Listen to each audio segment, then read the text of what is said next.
करी उखिया होला रसा गुरे मातली होय रे कामना रमक धियावा हो जुड़ैली हला उठे सोहर कामना रमक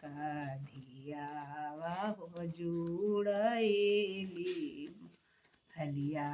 उठे सो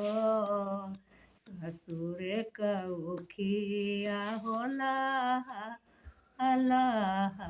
रसा गुरवे मातली होय रे कामना रमक धियावा हो जुड़ैली हलिया उठे सो हरे कामना रमक बहिनी हो जुड़ैली हलिया उठे सो